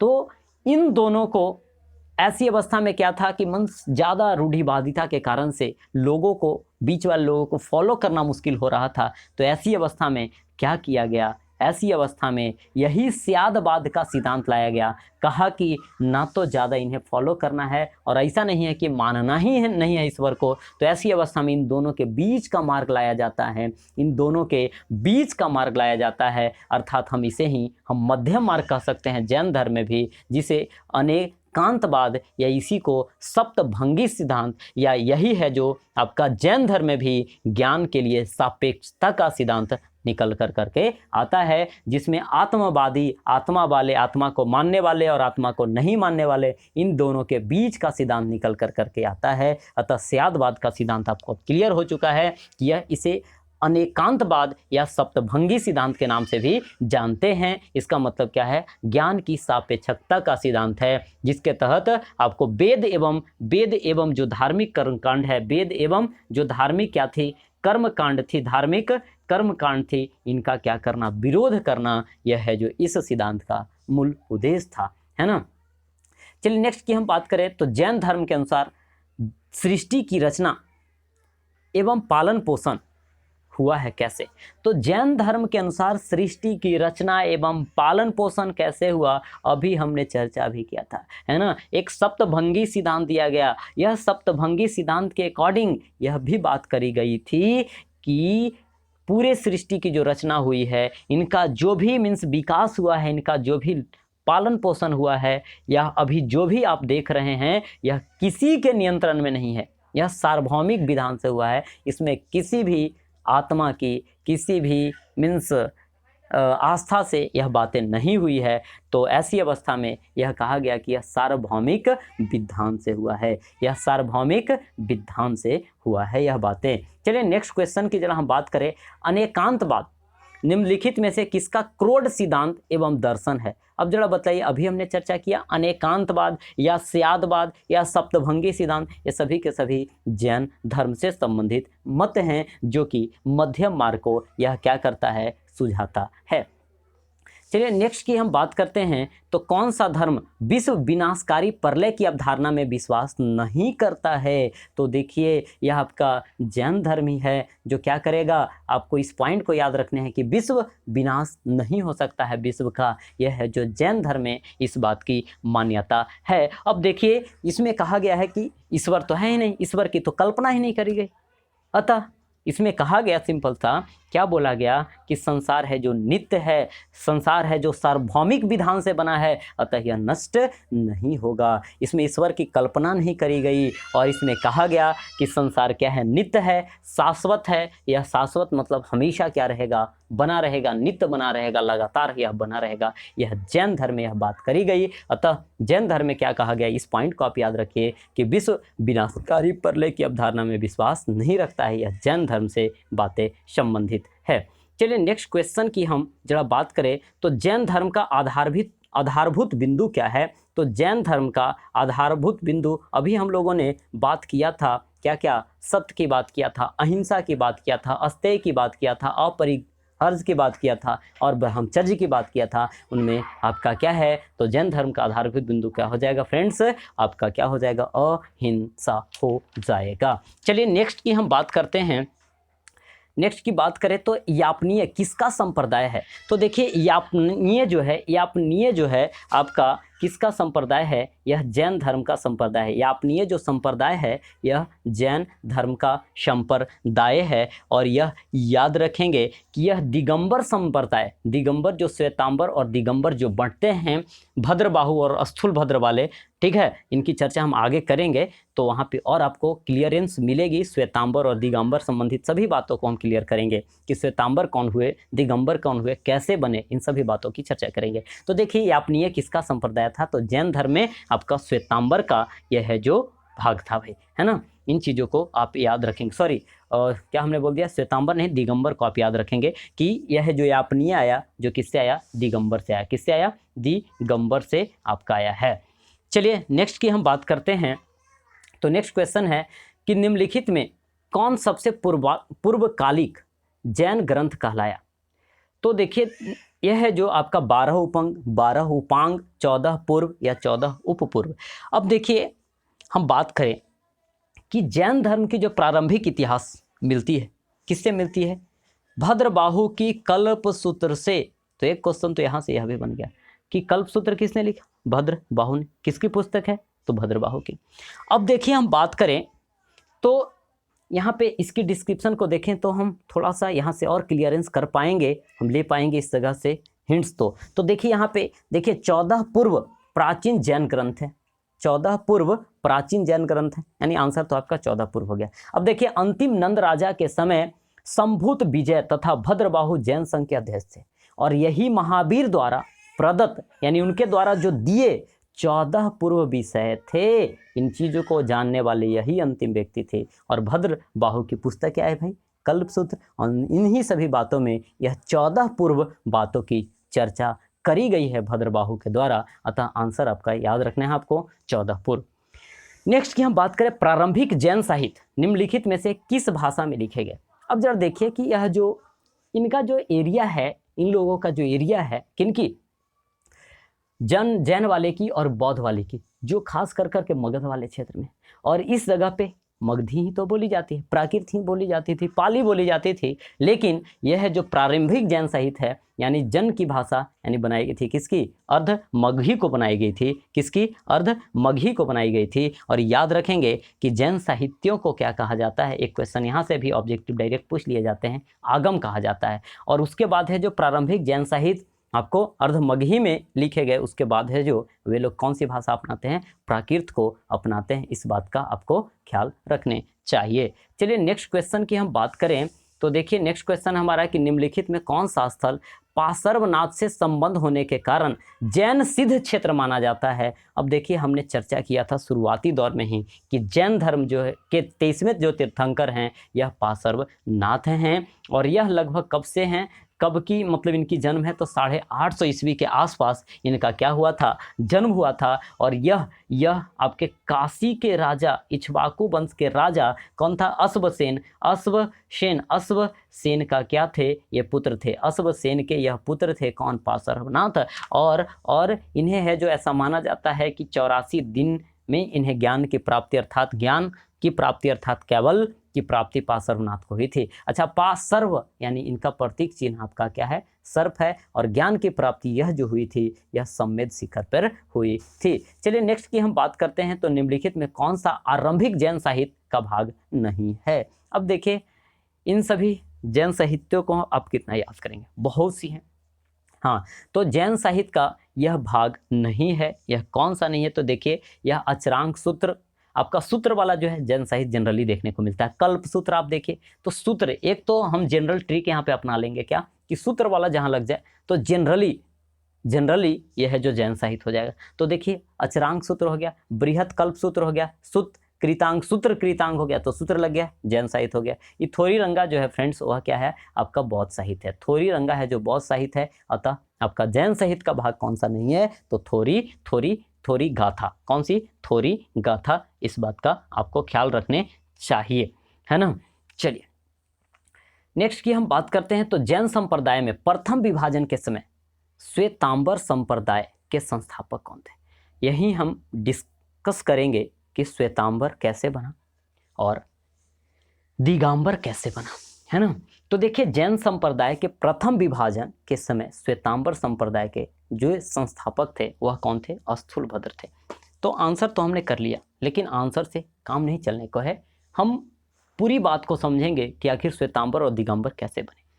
तो देखिए बात है मौर्य काल की, और मौर्य काल में हम बात करें तो मौर्य काल में हम बात करें तो 300 बीसी के आसपास की बात कर रहे हैं। और 300 बीसी मौर्य काल में संस्थापक होंगे कौन, तो आपके मौर्य काल में मीन्स शासन कर रहे होंगे कौन, तो चंद्रगुप्त मौर्य, जो कि अंत में आपका जैन धर्म के ही अनुयायी बनते हैं और सरवन बेलगोला में जाकर के काया क्लेश द्वारा यानी खुद को संलिखित कर देते हैं, यानी खुद की प्राण त्याग देते हैं। तो ऐसी अवस्था में चलिए देखिए तो हम बात कर रहे हैं मौर्य काल की 300 बीसी की। इस समय क्या हुई थी कि मगध वाले क्षेत्र में काफ़ी तीव्र मीन्स एक तीक्ष्ण हम कह सकेंगे, जबरदस्त तरीके का कह सकेंगे अकाल पड़ता है। यानी यहाँ पे भीषण अकाल है जो देखने को मिलता है। कहाँ पे आपको देखने को मिलेंगे भीषण अकाल। और अकाल देखने के कारण से क्या होगा, अब लोग खाएंगे कैसे, तो इसके कारण से क्या होता है कि भद्रबाहु अपने लोगों के साथ मीन्स अपने अनुयायियों के साथ, ऐसे तो बटा ही नहीं था, कुछ भद्रबाहु को सुनते थे, कैसे टीचर हो गए तो कुछ इनसे पढ़ रहे हैं, कुछ अगले से पढ़ रहे हैं, तो उसी प्रकार से कुछ स्थूलभद्र से पढ़ते थे और कुछ किससे पढ़ रहे हैं, भद्रबाहु से पढ़ रहे हैं, तो उनसे शिक्षा ले रहे थे। तो भद्रबाहु क्या करता है कि अपने अनुयायियों के साथ आपका कहाँ चल जाता है, कर्नाटक अर्थात दक्षिण भारत में वे चले जाते हैं। और उसके 12 वर्ष के बाद है जो फिर से वे अनुयायियों के साथ लौटते हैं। तो ऐसी अवस्था में जब वह लौटते हैं तो इनका तिरस्कार किया जाता है कि दुख की घड़ी में ये लोग साथ नहीं रहे, और फिर है जो जब स्थिति समान हुई है तो फिर से यहाँ पे पहुँच गए, तो भद्रबाहु इत्यादि का तिरस्कार किया गया। और यहीं पे क्या होता है, अब कोई भी किसी का तिरस्कार क्यों सहेगा, है ना, कोई भी कहेगा कि हम तुमसे थोड़ी ना कम जानते हैं। तो ऐसी अवस्था में क्या हुआ कि 2 भागों में बट गए, जो स्थूलभद्र को मानते थे वह श्वेतांबर में बट गए, और जो भद्रबाहु को मानते थे वह किस में बट गए, दिगंबर में बट गए, है ना, दिगंबर में बट गए। अब देखिए यहाँ पे 2 बातें क्लियर हो चुकी है कि अकाल सबसे प्रमुख कारण था और भद्रबाहु का पलायन भी एक कारणों में से था। अब जरा देखिए यहाँ पे एक बातें निकल कर करके आती है, श्वेतांबर वाली और दिगंबर वाली। तो देखिए यहाँ पे कन्फ्यूजन होगा कि भद्रबाहु श्वेतांबर से संबंधित है कि दिगंबर संबंधित है, स्थूलभद्र है जो आपका श्वेतांबर से संबंधित है कि दिगंबर से। तो मैं थोड़ी सी आपको इससे निजात पाने के लिए तरीका बतला रहा। यहाँ देखिए तलाबी से है और यहाँ पे क्या है आपका, इसे क्या बोलते हैं, तलाबी से मूर्धन्य से दंती से हम बोलेंगे ना, हाँ तो यह दंती से। तो स वाला को स से रिलेट कर दीजिएगा तो आपको कभी भी समस्या आएगी ही नहीं, यानी श्वेतांबर और क्या स्थूलभद्र, और भद्रबाहु तो बच गया जो दिगंबर है। चलिए तो यह तो क्लियर हो गया कि श्वेतांबर आपका स्थूलभद्र हो गया और आपका क्या भद्रबाहु जो हो गया आपका दिगंबर हो गया। अब हम बात करेंगे इसमें श्वेतांबर और दिगंबर में क्या क्या डिफरेंसेस हैं, क्या क्या अंतर हैं, है ना। तो देखिए सबसे पहले बात हम करें कि श्वेतांबर एवं दिगंबर में प्रमुख अंतर हुए कि श्वेतांबर आपका स्थूलभद्र का हुआ और दिगंबर है जो किसको मानने वाले, तो भद्रबाहु को मानने वाले। इसमें श्वेत मतलब क्या हो गया, आप उजला समझ ही रहे हैं। तो इसमें क्या किया करते थे कि इस संप्रदाय श्वेतांबर संप्रदाय के लोग किस प्रकार के वस्त्र मतलब वस्त्र धारण करते थे, जबकि दिगंबर वाले जो थे वह नग्न रहते थे। तो यह है जो दोनों में बेसिक डिफरेंसेस हो गए। दूसरी बात हम करें तो आपको श्वेतांबर में यह कहा गया कि स्त्रियों के लिए भी मोक्ष संभव है, वे लोग भी मोक्ष की प्राप्ति कर सकते हैं, यानी त्रिरत्न को पा कर करके इन सभी चीज़ों का क्या कर करके यूज कर करके। लेकिन दिगंबर में कहा गया कि स्त्री को मोक्ष की प्राप्ति नहीं होगी। उसके बाद है जो हम बात करें कि श्वेतांबर में कहा गया कि ज्ञान प्राप्ति के बाद, यानी ज्ञान प्राप्ति के बाद भोजन में विश्वास किया जाता था, लेकिन दिगंबर इसमें विश्वास नहीं रखते थे। उसके बाद है जो श्वेतांबर कहता है कि आपके जो यह कौन मीन्स महावीर स्वामी थे वह विवाहित थे, जबकि दिगंबर कहता है कि वह अविवाहित थे। तो फिर जामली हुआ कैसे, है ना, उनका जो दामाद है कैसे बना, तो कहने का मतलब उनकी बेटी हुई तब तो दामाद बना। तो कहने का मतलब है कि यहाँ पे दोनों इसी कारण से भिड़ते रहते थे और दोनों का मत अलग अलग था। यह बात है 300 की, और यह महावीर जो हुए कब हुए, 599 में हुए। तो 200-250 साल मीन्स लगभग मीन्स हम कह सकेंगे 300-250 साल पहले की मीन्स कहानी यहाँ से चल रही थी, 300 के पहले की कहानी चल रही थी और लोग लड़ रहे थे एक दूसरे में। चलिए अब उस समय अभी देखिए ना, अभी हम लोग सोचते हैं कि किसी प्रकार का डाटा निकाल पाना थोड़ा मुश्किल हो जाता है ना, मोदी जी का ही एग्जैक्ट डाटा आपको नहीं मिल पाएगा। और आज तो उस समय पहले की बात, आज तो बहुत कुछ है हमारे पास, तो डाटा एग्जैक्ट नहीं मिल पाता है, तो उस समय का डाटा हमें एग्जैक्ट कैसे मिलेगा, है ना। चलिए अब जरा देखिए, इसमें कहा गया कि मल्लीनाथ क्या थे, श्वेतांबर में कहा गया कि यही स्त्री थे, मल्लीनाथ स्त्री थे, जबकि दिगंबर के अकॉर्डिंग क्या थे, यह पुरुष थे, है ना। तो दिगंबर कहा कि मल्लीनाथ है जो पुरुष थे, जबकि श्वेतांबर में कहा गया कि मल्लीनाथ स्त्री थे। चलिए तो मल्लीनाथ हमने यही कारण से चर्चा भी किया था कि इसे याद रखेंगे, यह बार बार यह पूछा जाने वाला है। चलिए तो नेक्स्ट हमारे पास क्वेश्चन था, कहाँ पे थे हम, शायद हाँ जैन संप्रदाय। चलिए क्वेश्चन नंबर 25 के बाद 26 पे शायद है, हाँ। चलिए तो भगवान महावीर का प्रथम शिष्य कौन था, तो हमने बात भी किया था कि उनका दामाद था कौन, जामली। यह है जो आपका यह प्रथम शिष्य बनता है आपका जमाली, और उसके बाद है जो फिर लास्ट में विरोध भी करता है और फिर एक अपना अलग संप्रदाय भी बना लेता है। नेक्स्ट की हम बात करें तो महावीर का प्रथम अनुयायी कौन था, तो वही उनका दामाद कौन, जमाली या जामली जो भी बोला जाए। चलिए आगे की बात हम करें तो किस जैन सभा में अंतिम रूप से श्वेतांबर आगम का संपादन हुआ। अब जरा देखिए यहाँ पे ध्यान दीजिएगा कि श्वेतांबर आगम, जैन साहित्य को भी आगम कहा जाता है, तो श्वेतांबर था किसका ये बताइए पहले। श्वेतांबर था आपका से श्वेतांबर, से स्थूलभद्र वाला, है ना।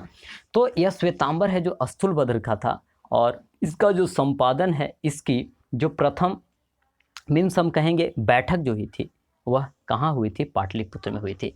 यह है जो प्रथम बैठक, यानी कह सकेंगे हम जैन संगति से कहेंगे, है ना। किस प्रकार से बौद्ध की 4 संगति देखा था हम लोगों ने, उसी प्रकार से जैन में भी 2 संगति हमें देखने को मिलते हैं। तो एक पहला है जो आपका पाटलिपुत्र का, और दूसरा जो हमें देखने को मिलता है वह बल्लभी गुजरात का देखने को मिलता है।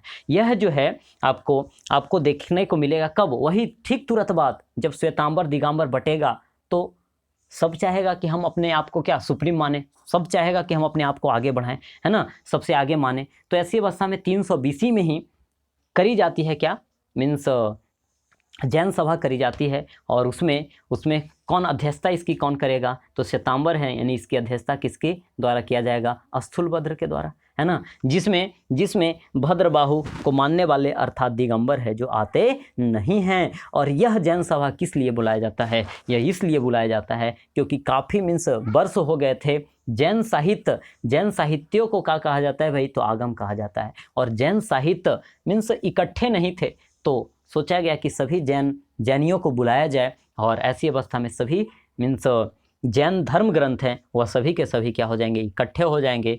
तो लोगों को मीन्स इन्फ्लुएंस करने में काफ़ी क्या होगी, आसानी होगी। चलिए, तो पॉइंट क्लियर हो गया कि श्वेतांबर आगम का संपादन है जो 300 BC में पाटलिपुत्र में स्थूलभद्र की अध्यक्षता में हुई थी, जैन साहित्यों को क्या करने के लिए, जैन शास्त्रों को इकट्ठा करने के लिए। जबकि दूसरा जो हुआ था आपका 6 ईस्वी में हुआ था बल्लभी, गुजरात में। चलिए नेक्स्ट की हम बात करते हैं। तो देखिए यहाँ पे आपको क्या करने हैं, कथनों पे विचार करने हैं कि वर्धमान महावीर की माता लिच्छवी की मुख चेटक की पुत्री थी। तो यह फ्रेंड्स, अब देखिए इस बात की हमने चर्चा किया था कि आपको ध्यान रखने की ज़रूरत होगी। वर्धमान उनका बचपन का नाम था और बाद में महावीर भी कहलाए। तो महावीर की माता का नाम, और इस जगह पे हमसे क्या पूछा गया है, इस जगह पे कि यह चेटक की पुत्री थी, तो नहीं, इनकी जो माता थी वह चेटक की क्या थी, बहन थी। इस बात को हमने शुरुआती दौर में ही आपको बताया था कि इस बात का आप ख्याल रखेंगे, यह क्वेश्चन ऐसा पूछा जाता और आप फंस जाएंगे इसमें। चलिए, गौतम बुद्ध की माता कोलिये, गौतम बुद्ध, अब यहाँ पे देखिए महावीर और बुद्ध दोनों को मिला करके पूछा जा रहा है। इसका मतलब है कि आपको डाउट तो क्लियर रखने चाहिए, वंशज सब क्लियर रखने चाहिए। हाँ, तो गौतम बुद्ध की माता कौन सी राजवंश संबंधी थी, कोलिय राजवंश से संबंधित थी। कौन सी, कोलिय राजवंश की राजकुमारी थी, जो कि आपका क्या है, सही है। और 23वें तीर्थंकर पार्श्वनाथ थे, जो कि बनारस अर्थात काशी के ही थे। इसका मतलब है यानी अश्वसेन के पुत्र थे, इनका प्रतीक चिन्ह आपका सर्प था। इसका मतलब यह सही है। जबकि वर्धमान महावीर की माता लिच्छवी चेटक की, यह क्या आपकी पुत्री नहीं, क्या थी, बहन थी। यानी 1 नंबर नहीं होगा, आंसर क्या होगा, 2, और क्या हो जाएगा आपका 3, यानी हम आंसर करें तो सी। चलिए नेक्स्ट क्वेश्चन की अब हम बात करते हैं। क्वेश्चन नंबर हमारा फ्रेंड्स क्या है, 30 नंबर का है ना।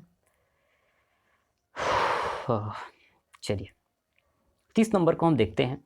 तो प्राचीन जैन धर्म के संबंध में निम्नलिखित कथनों में से कौन सा सही है। स्थूलभद्र के नेतृत्व में दक्षिण भारत में जैन धर्म का प्रचार हुआ। अब बताइए, स्थूलभद्र, श्वेतांबर वाले थोड़ी ना गए थे कौन, दिगंबर वाले, भद्रबाहु जी गए थे। इसका मतलब है कि यह गलत हो गया। चलिए देखिए, आगे हमने बताया आपको, और देखिए यहाँ आपका कंसेप्ट है जो क्लियर हो रहा है। आप कथनों वाले क्वेश्चन को भी आप सही कर पा रहे हैं। तो यह डिस्कशन ऐसा ही होना चाहिए, ऐसा नहीं केवल आंसर बोल दिए ABC, कुछ नहीं होने को है भाई, है ना।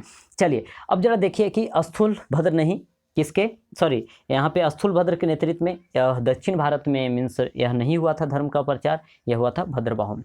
आगे देखिए, पाटलिपुत्र में हुई परिषद के पश्चात जो जैन धर्म के लोग भद्रबाहु के नेतृत्व में रहे और श्वेतांबर कहलाए। देखिए अभी हमने बताया था कि स से श्वेतांबर और अ से यहाँ पे देखिए दंती से है, वो अलग चीज़ है, लेकिन आपको पहचानने में, पॉइंट क्लियर करने में काफ़ी मदद कर रहा है कि यह है जो श्वेतांबर है जो स्थूलभद्र वाले थे, भद्रबाहु वाले नहीं थे। भद्रबाहु वाले दिगंबर थे जो कि नग्न अवस्था में रहा करते थे, है ना। तो कहने का मतलब आपका यह भी है जो क्या हो गया, गड़बड़ हो गया। यानी कहने का मतलब है ए भी गलती है, बी भी गलत है। अब जरा देखिए आगे की हम बात करें, प्रथम शतक ईसा पूर्व, यानी प्रथम ईसा BC में हम बात करें तो जैन धर्म को कलिंग राजा खारवेल का समर्थन प्राप्त हुआ। अब देखिए इन चीज़ों को, खारवेल को आप पढ़ेंगे, कलिंग को पढ़ेंगे, तब यह पॉइंट क्लियर होगी। यहाँ पे मिला था समर्थन, इस बात का आप क्या रखेंगे फ्रेंड्स, ख्याल रखेंगे। और जरा देखिए तो यह आंसर आपका सही है। और यहाँ से अब क्वेश्चन क्या बनेगा कि कलिंग नरेश खारवेल कौन से धर्म का अनुयायी था, तो बतलाइए। यह है जो समर्थन देगा, इसका मतलब उसका अनुयायी भी बन जाएगा। तो ऐसी अवस्था में यह है जो जैन धर्म का आपका अनुयायी था। आगे देखिए, बौद्धों के विपरीत जैन की प्रारंभिक अवस्था में जैन धर्म के लोग चित्रों का पूजन किया करते थे। देखिए पिछली वीडियो को आप याद कीजिए, हमने बताया था कि संभवतः ऐसा माना जाता है कि पहली जो प्रतिमा है वह किस चीज़ की पूजा करी गई? बुद्ध भगवान की करी गई, है ना। तो ऐसी अवस्था में जैन में तो कोई मूर्ति पूजा की बात ही नहीं थी, तो ऐसी अवस्था में यह भी नहीं होगा, यानी आंसर आपका सी नंबर का होगा। देखिए यूपीएससी प्री का यह क्वेश्चन था। चलिए नेक्स्ट की हम बात करते हैं, निम्नलिखित में कौन से कथन जैन सिद्धांत के अनुरूप है? तो जैन सिद्धांत के अनुरूप कौन सा है, यह बात को आपको चुनना है। कर्म को विनष्ट करने का सुनिश्चित मार्ग तपश्चर्या है, यह भी सही है। यानी कहने का मतलब है कि आप तपस्या कर करके अपने मीन्स मार्ग को, अपने आप जो मीन्स मोक्ष प्राप्त करना है तो आप कर सकेंगे, है ना। उसके बाद है जो बात करी गई क्या, कि प्रत्येक वस्तु में चाहे वह सूक्ष्मतम कण हो, उसमें आत्मा होती है, यह भी बात इसमें कही गई है। इसमें कही गई है कि जो भी आपको कण, कोई भी वस्तु नजर आए, वह उसमें सभी के सभी में क्या है, आत्मा है। तब तो उन लोग हैं जो मीन्स बरसात के मौसम में है जो एक जगह पे बैठ जाते हैं। आगे जरा देखिए, कर्म आत्मा का विनाशक है, और कर्म जो है आत्मा का विनाशक है, और अवश्य इसका अंत करना चाहिए, यह भी बात सही है। तो देखिए कर्म को विनिष्ट करने की मार्ग बताया गया, यहाँ पे भी देखिए कर्म को विनिष्ट करने की मार्ग बताई जा रही है, जो कि दोनों में आपको समानता को भी दर्शाता है ना। तो यहाँ पे आंसर जो होगा आपका क्या, 1 2 3 दोनों का दोनों हो जाएगा। अब जरा देखिए हम बात करें थोड़ी सी इसे अब और हम विजुअलाइज करने का फ्रेंड्स हम प्रयास करेंगे। देखिए जैन सिद्धांत कहता है कि सृष्टि के कण में क्या है, आपका जीवों का वास होता है। किस प्रकार से हिरण्यकश्यप को जब मीन्स हिरण्यकश्यप है जो प्रहलाद को मार रहा था, तो क्या बोला था, भगवान कहाँ है? उसने बोला था क्या, कि भगवान हर जगह पे है, हम में तुम में इस खड़े खंभे में, और उसी खंभा से नृसिंह भगवान निकलते हैं और किसे, हिरण्यकश्यप का शरीर यानी पेट है जो चीर देते हैं। तो ऐसी अवस्था में वही कहा गया, उसी से थोड़ा सा आप रिलेट करके याद रखेंगे कि सृष्टि के कण में क्या है, जीवों का क्या है, वास है। तो पहली बात यानी यहाँ पे दूसरी बात क्लियर हो गई, यहाँ आपको ध्यान रखने की इस जगह पे ज़रूरत है ना। उसके बाद है जो कहा गया है, एक चीज़ देखिए, कर्म वाली बातें अभी क्लियर नहीं हुई थी, यही कारण से मैं क्लियर करना चाह रहा इस जगह पे। इसमें क्या कहा गया है कि कर्म जो है मीन्स आपका जो जन्म हुआ जीव के रूप में, तो आपके कर्मों के अकॉर्डिंग हुआ है ना, क्योंकि पुनर्जन्म की बातें हैं इस जगह पे। तो कहा है कि प्रत्येक मतलब जीव जो है, प्रत्येक जो जीव जंतु हैं, वो अपने पहले किए गए कर्मों के अनुसार ही जन्म लेता है। यदि कर्म अच्छा करेगा, है ना, किसी प्रकार का कोई ड्यूज वाली बात नहीं होगी, तो वह क्या होगा, जीवन मरण के चक्र से मुक्त हो जाएगा, और उसे मोक्ष की क्या हो जाएगी, प्राप्ति हो जाएगी। और उसके लिए आपको त्रिरत्न दिया था, सम्यक दर्शन, सम्यक आचरण, सम्यक ज्ञान, है ना। यही बात है जो आपको महावीर ने त्रिरत्न से संबंधित बातें हैं जो लोगों के बीच करी थी, है ना। और उसके बाद है जो आपको कहा गया था कि यदि आप मोक्ष की प्राप्ति करते हैं तो अनंत ज्ञान, अनंत दर्शन, अनंत बिरज, और आपके क्या हो गए, अनंत सुख की आपको क्या होगी, प्राप्ति होगी। तो यह बातें करी गई। चलिए नेक्स्ट क्वेश्चन की हम बात करते हैं दोस्त। हाँ देखिए, समाधि मरण किस दर्शन से संबंधित है? समाधि जो मरण है वह कौन से दर्शन से संबंधित है? तो समाधि की हम बात करें तो यह जो है आपको विभिन्न नामों से इसे जाना जाता है। जैसे आपने सुना होगा कि समाधि, किन्हीं ने समाधि ले लिया, कोई मीन्स मुनि वगैरह होते हैं, तो आपका ऐसे तो जैन धर्म से या जैन दर्शन से संबंधित है। और इसे है जो संलेखन विधि, संलेखन भी कहा जाता है, संलेखन, है ना, संलेखन भी कहा जाता है, या फिर इसे और क्या कहा जाता है, तो इसे है जो आपका और भी नामों से जाना जाता है। एक चीज़ और बोला जाता है, यूज़ किया जाता है, संथारा। क्या यूज़ किया जाता है? संथारा यूज़ किया जाता है। और यह संथारा जो शब्द है, समाधि मरण को बोला जाता है कि इसमें श्वेतांबर लोग इसे बोला करते हैं। और यह जो समाधि मरण है, यह स्वेच्छा से शरीर को त्यागने के लिए यह जैन परंपरा बनाई गई है, और इसी को हम क्या बोलते हैं, समाधि मरण बोलते हैं। तो समाधि को अन्य नामों से जाना जाता है, याद रखिएगा, संलेखन कहा जाता है, इसे और क्या कहा जाता है, संथारा भी कहा जाता है। चलिए नेक्स्ट क्वेश्चन की हम बात करें, उससे पहले मैं थोड़ी सी वीडियो को पॉज कर रहा हूँ फ्रेंड्स, क्योंकि आगे और भी 10 क्वेश्चंस हैं। जैन और बौद्ध में हमें अंतर स्पष्ट करने हैं। थोड़ी सी मैं पानी पी लूँ ताकि आपको और भी स्पष्ट तरीके से मैं यह क्लियर कर पाऊँ। चलिए फ्रेंड्स, तो हम लोग की चर्चाएं जारी थी और हमारी क्वेश्चन नंबर है जो नेक्स्ट है 33 यानी 33 नंबर का। चलिए तो हम बात करते हैं कि निम्नलिखित कथनों पर विचार कीजिए। अब हमारा जो कथन नंबर 1 है, दक्षिण भारत के इक्ष्वाकु शासक बौद्ध मत के विरोधात्मक थे। दूसरी ऑप्शन है यानी दूसरी कथन है, पूर्वी भारत के पाल शासक बौद्ध मत के समर्थक थे। अब जरा देखिए, दक्षिण भारत में इक्ष्वाकु शासक, और यह इक्ष्वाकु शासक पड़ेंगे आपको आंध्र प्रदेश में, और इनके संबंध में हम बात करें तो आंध्र प्रदेश में है आपका क्या, नागा अर्जुन कोंडा, और नागा अर्जुन कोंडा में स्थित है यानी उस जगह पे मिला है आपका बुद्ध की विशाल विशाल मूर्तियाँ। और इक्ष्वाकु वंश में देखने को मिलता है जो कि जिनका संबंध आपका अयोध्या के साथ साथ आपका कहाँ से, आंध्र प्रदेश से है। तो ऐसी अवस्था में देखा जाता है कि इक्ष्वाकु वंश की कई जो है महारानियाँ वह है जो आपको बौद्ध मतालंबी है। ऐसी अवस्था में वह विरोधात्मक नहीं थे, यानी ऑप्शन यानी कथन 1 खत्म, यानी कहने का मतलब गलत हो गया। दूसरी बात हम करें पाल शासक जो कि धर्मपाल, और धर्मपाल पिछली वीडियो में भी हमने चर्चा किया था कि क्या धर्मपाल आपका विक्रमशिला विश्वविद्यालय का स्थापना करा था। इसका मतलब क्या है कि यह पाल शासक को यह दर्शाता है विक्रमशिला विश्वविद्यालय जहाँ पे आपको बौद्ध मतालंबी पढ़ा करते थे। तो ऐसी अवस्था में हम बात करें कि यह पाल शासक बौद्ध से संबंधित है, जो कि सही है, यानी आंसर जो हो जाएगा वह क्या होगा, केवल 2। अब हम नेक्स्ट क्वेश्चन की हम बात करें जो कि क्वेश्चन नंबर हमारा 34 है। आजीवक संप्रदाय के संस्थापक कौन थे, यह क्वेश्चन है हमारा। तो देखिए, आजीवक संप्रदाय का जो संस्थापक वह कौन था, मखली पुत्र गोसाल। मखली पुत्र गोसाल यह है जो आजीवक संप्रदाय के संस्थापक माने जाते हैं, और यह याद रखिए काफ़ी इंपॉर्टेंट क्वेश्चन है। अब जरा देखिए, हम बात करें कि यह आजीवक संप्रदाय क्या हुआ और कैसे बना। अभी तो हम पढ़ रहे थे बौद्ध जैन पढ़े, यह आजीवक कैसे आया। तो देखिए, यह जो मखली पुत्र गोशाल है यह आपका महावीर स्वामी का ही शिष्य था।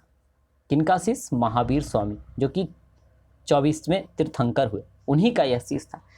अब क्या होता है कि मीन्स विभेद हो जाता है इन दोनों में, विचारों में विभेद हो जाता है, जिसके कारण से मखली गोशाल के द्वारा क्या कर दी गई, जैन धर्म की यानी महावीर की जो शिष्यता थी उसे समाप्त कर दिया, यानी कहने का मतलब त्याग दिया। और त्याग करने के बाद वह जो आजीवक संप्रदाय का स्थापना किया, और यह आजीवक संप्रदाय का जो मीन्स मत था, इसका मतलब क्या निकल करके आता है, उन सभी को मतलब तो हम लोगों ने देखा कि बौद्ध का क्या कहना था, जैन का क्या कहना था, उसमें हीनयान महायान श्वेतांबर दिगंबर का क्या कहना था, अभी आजीवक आया तो इसका क्या कहना था।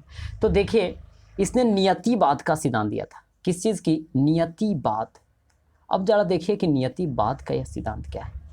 इसका कहना यह है कि संसार की प्रत्येक वस्तु भाग द्वारा नियंत्रित एवं संचारित होती है। मतलब नियतिवाद, जैसे नहीं कहते हैं कि जो नियति होगा वही होगा, मतलब जो भाग्य में होगा वही होगा। यह बात है जो आजीवक संप्रदाय के मखली पुत्र गोसाल द्वारा दिया गया था, है ना।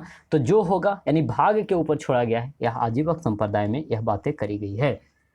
चलिए अब जरा देखिए, हम बात करें अगले क्वेश्चन की कि निम्नलिखित में से किसने प्रतिपादित किया कि भाग्य ही सब कुछ निर्धारित करता है, मनुष्य इसमें कुछ नहीं कर सकता, असमर्थ होता है। यह आजीवकों ने यह किया था। चलिए पॉइंट क्लियर है। आगे देखिए, संप्रदाय जो नियति की अटलता में विश्वास रखता है, नियति की बात को हम नहीं टाल सकते, भाग्य में जो विश्वास रखता है ना, जो आदमी क्या है आपका फैटलिस्ट है, यानी कहने का मतलब भाग में विश्वास रखने वाला है, तो आपका कौन सा है, आपका आजीवक संप्रदाय ही आ जाएगा। चलिए पॉइंट क्लियर है। आगे की हम बात करते हैं।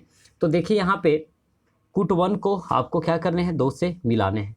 तो यहाँ पे जरा देखें आप कि लकुलिश है और क्या है आपका नागार्जुन है। तो देखिए, नागार्जुन हम लोगों ने पहले भी पढ़ा था, यह क्या है, शून्यवाद का जनक है, इसे भारत का आइंस्टाइन कहा जाता है, और तुलना मार्टिन लूथर किंग से भी करी जाती है। चलिए अब हम बात करें इस जगह पे लकुलिश। तो लकुलिश जो है पाशुपत संप्रदाय से संबंधित है। यानी पाशुपत संप्रदाय का जनक है जो आपको लकुलिस का माना जाता है। तो पहला तो हम देखें तो बी का आंसर तो बी होगा, यानी 2 नंबर का होगा, है ना। अब बाकी है जो देखते हैं क्या क्या दिया गया है। चलिए, भद्रबाहु, तो अभी हम लोगों ने देखा था कि भद्रबाहु की काफ़ी चर्चा हमने किया था कि दिगंबर है, और श्वेतांबर किसका था, स्थूलभद्र का था। और आपका गोसाल, मखलीपुत्र गोसाल, तो आपका कौन सा, अभी आजीवक संप्रदाय का था। तो कहने का मतलब हम अभी देखें तो यहाँ पे जरा आप देखिए तो आजीवक जो कि पहला ऑप्शन है, लेकिन लकुलिस देखिए, लकुलिस लकुलिस लकुलिस आपका पाशुपत, यानी 3 नंबर से आपका आंसर शुरू होगा, यानी या तो आपका आंसर क्या होगा, बी या तो डी। लेकिन अभी देखा कि नागार्जुन सीधा सीधा मिल रहा था, शून्य बाद आंसर तो आपका यह हो जाने। ठीक है, इस प्रकार से आप पॉइंट को याद रखें, यानी इस तालिका के हिसाब से कि लकुलिस आपका पाशुपत संप्रदाय से, नागार्जुन शून्यवाद से, भद्रबाहु आपका जैन धर्म के दिगंबर संबंधित है, और मखलीपुत्र गोसाल आजीवक संप्रदाय से संबंधित है। चलिए नेक्स्ट क्वेश्चन की हम बात करें तो बराबर की गुफाओं का उपयोग किसने आश्रय गृह के रूप में किया है। तो यह जो है बराबर की जो गुफाएं हैं बिहार के जहानाबाद जिले में मुख्य रूप से पड़ता है, या फिर हम कह सकें कुछ भाग नालंदा में भी, कुछ गया में भी कह दिया जाता है, मीन सभी के बॉर्डर पे है ना। तो बराबर की गुफाओं का उपयोग किसने आश्रय गृह के रूप में किया है, तो यह है जो आपका आजीवकों के द्वारा किया गया है। अब जरा देखिए कि बराबर की गुफाओं तक वे कैसे, तो ये अशोक का पौत्र था सॉरी फॉर डेट। हाँ, तो चलिए देखिए हम बात कर रहे हैं इस जगह पे कि बराबर की गुफाओं का उपयोग किसने आश्रय गृह के रूप में किया, तो यह आजीवकों के द्वारा किया गया था। किसके द्वारा, आजीवकों के द्वारा करा गया था। और यह है आजीवक को रहने के लिए नागा अर्जुन की पहाड़ियों में अशोक का पौत्र था। पौत्र कहने का मतलब पोता, है ना। कौन था, दशरथ। और यही दशरथ है जो मीन्स नागार्जुन की पहाड़ी को कटवाया था, और कटवा कर करके आजीवकों को रहने के लिए दिया था। अतः याद रखेंगे कि यह बराबर की गुफाओं का उपयोग आश्रय के लिए बनाया गया था। किसके द्वारा, यह भी क्वेश्चन पूछा जाता है, तो दशरथ के द्वारा। और कौन थे, तो आजीवक। चलिए नेक्स्ट हमारा क्वेश्चन है कि उत्तर प्रदेश में बौद्ध एवं जैनीय दोनों के लिए तीर्थस्थली है। हमने चर्चा किया है पहले फ्रेंड्स कि उत्तर प्रदेश में बौद्ध एवं जैनी दोनों के लिए तीर्थस्थली है। यह कौन है, कौशाम्बी है। चलिए नेक्स्ट क्वेश्चन की अब हम बात करें तो नेक्स्ट क्वेश्चन हमारा है कि निम्नलिखित में से कौन सा कथन सही नहीं है। तो निम्नलिखित में से कौन सा कथन सही नहीं, पहली बात हम करते हैं। श्रवण बेलगोला स्थित गोमतेश्वर की प्रतिमा जैनियों के अंतिम तीर्थंकर को दर्शाती है। अब बताइए अंतिम तीर्थंकर कौन थे, महावीर स्वामी। अच्छा, और यहाँ पे हम बात करें तो श्रवण बेलगोला में गोमतेश्वर की मूर्ति है जो कि जैन धर्म से संबंधित है, और यह जो गोमतेश्वर की मूर्ति है बाहुबली की मूर्ति है। किसकी मूर्ति है, बाहुबली की। अच्छा, यह बाहुबली कौन था, तो माना यह जाता है कि यह ऋषभदेव का क्या था, पुत्र था। ऋषभदेव जो कि प्रथम तीर्थंकर थे, उनका पुत्र था कौन, बाहुबली। इसका मतलब है कि आपका यह ऑप्शन गलत हो जाए, है ना। एक चीज़ और याद रखिएगा कि यह यूनेस्को के वर्ल्ड हेरिटेज साइट में भी है, गोमतेश्वर की मूर्ति कर्नाटक वाली। चलिए, तो पहला ऑप्शन तो आपका गलती हो गया भाई। और याद रखें गोमतेश्वर की प्रतिमा यह बाहुबली संबंधित है। यह बाहुबली कौन था, ऐसा माना जाता है कि यह जो था आपका जैन धर्म के प्रथम तीर्थंकर ऋषभदेव का पुत्र था। चलिए, भारत का सबसे बड़ा बौद्ध मठ अरुणाचल प्रदेश में है। तो यह आपका सही है कि भारत का सबसे बड़ा बौद्ध मठ अरुणाचल प्रदेश में है, जिसका नाम है तवांग नदी के पास में है यह मठ, जिसका नाम पड़ता है आपका तवांग मठ। इसका नाम ही है, क्या नाम है, तवांग मठ इसका नाम है। तो याद रखेंगे कि भारत का सबसे बड़ा बौद्ध मठ भारत में कौन सा है, तो यह तवांग मठ है ना, यह तवांग मठ है। और सबसे बड़ा बौद्ध मठ कौन सा है, तो लहासा के एक पोतला महल है। कौन है, पोतला। वह है जो आपका मीन्स दुनिया का सबसे बड़ा बौद्ध मठ है, पोतला महल, जो कि लहासा में पड़ेगा। Point clear. हाँ, तो भारत वाला याद रखेंगे कम से कम तवांग मठ। चलिए, खजुराहो के मंदिर, यानी कहने का मतलब आपका यह क्या है, पॉइंट आपका सही है। चलिए, उसके बाद है जो हम बात करें तो खजुराहो का मंदिर चंदेल शासकों के द्वारा बनवाया गया था। यह भी आपका सही है। के चंदेल शासकों के द्वारा बनवाया गया था और लगभग 850 ईस्वी के आसपास में यह बनवाए गए थे खजुराहो के मंदिर। और यह खजुराहो के मंदिर कहाँ में है? तो आपका मध्य प्रदेश में है और यह भी है जो यूनेस्को के वर्ल्ड हेरिटेज साइट में है। आगे देखिए होयसलेश्वर मंदिर, यह शिव भगवान को समर्पित है, यह भी सही है, यह भी यूनेस्को के साइट में शामिल है और यह पट्टाडक्कल ग्रुप ऑफ टेम्पल्स में शामिल है। पट्टाडक्कल ग्रुप्स ऑफ टेम्पल के अंतर्गत यूनेस्को में उसे शामिल कर दिया गया है और उस पट्टाडक्कल समूह में, ग्रुप में होयसलेश्वर भी मंदिर है जो कि शिव को समर्पित है। अतः आपका बी, सी और डी आपका तीनों का तीनों ऑप्शन सही है। क्वेश्चन क्या पूछा गया था कि कौन सा कथन सही नहीं है, अतः पहला ऑप्शन ही आपका क्या है फ्रेंड्स? गलत है।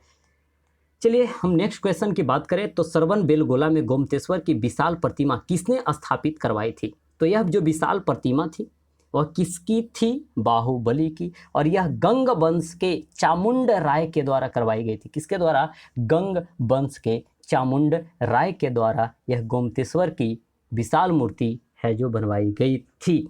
चलिए नेक्स्ट क्वेश्चन की हम बात करें तो महान धार्मिक घटना महामस्तकाभिषेक निम्नलिखित में से किससे संबंधित है और किसके लिए की जाती है? तो याद रखिए कि यह महान धार्मिक घटना महामस्तकाभिषेक जो है यह आपका बाहुबली से संबंधित है। किससे संबंधित है? बाहुबली संबंधित। और यह बाहुबली की जो मूर्ति कहाँ? गोमतेश्वर कहाँ? कर्नाटक में। तो गोमतेश्वर की मूर्ति और वह आपकी बाहुबली की मूर्ति है और इसी के लिए की जाती है। कहाँ? तो याद रखेंगे कि यह जो किसके लिए की जाती है तो बाहुबली के लिए। यह पॉइंट क्लियर हुआ। कहाँ होती है? तो आपको कर्नाटक में होती है। कौन से जगह पे? श्रवण बेलगोला में होती है। और यह कितने वर्षों तक होती है, मतलब कितने वर्षों के अंतराल पे होती है? तो याद रखेंगे कि यह प्रत्येक 12 वर्षों के अंतराल पे होती है। 2006 में हुआ था।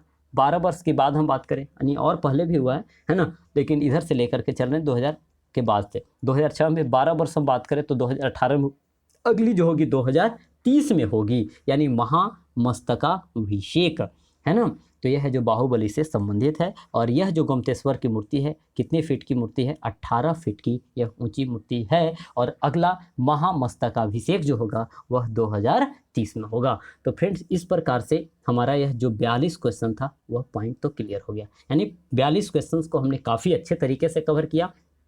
अब है जो यहाँ पे वह पॉइंट है, यहाँ पे वह पॉइंट हमने लिखा है ताकि आपको यह क्लियर हो जाए कि जैन धर्म और बौद्ध धर्म में क्या डिफरेंसेस हैं और समानताएं क्या क्या है ना। यह काफ़ी लोगों को कंफ्यूज करता है, तो इसका आप स्क्रीनशॉट आप ले लें तो यह आपके लिए ज़्यादा बेनिफिशियल होगा। चलिए मैं एक बार केवल रीडिंग दे दे रहा, पहले से याद तो आपको हो ही चुका है।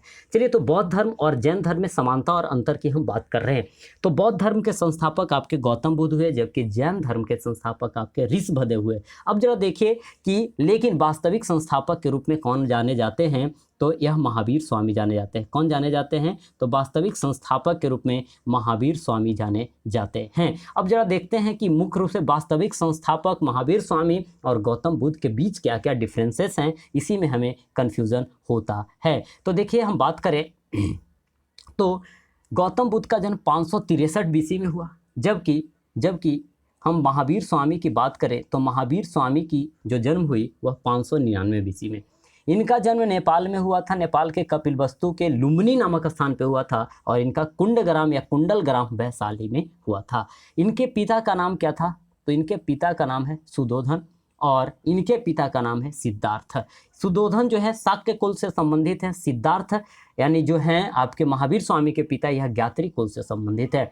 यानी यहाँ पे इनकी माता का नाम है माया देवी और आपकी महावीर स्वामी का माता का नाम है त्रिशला, है ना। अब जरा देखिए कि यहाँ पे हम बात करें तो बुद्ध की पत्नी का नाम है यशोधरा और आपके क्या महावीर की पत्नी का नाम है यशोदा। यहीं पे कन्फ्यूज़न क्रिएट होगा। अब जरा देखिए हम बात करें जो कन्फ्यूज़न वाली बातें हैं तो वहीं पे आपको ध्यान मैं दिलवा दूंगा और आप बार बार देखेंगे तो आपको याद भी हो जाएंगे।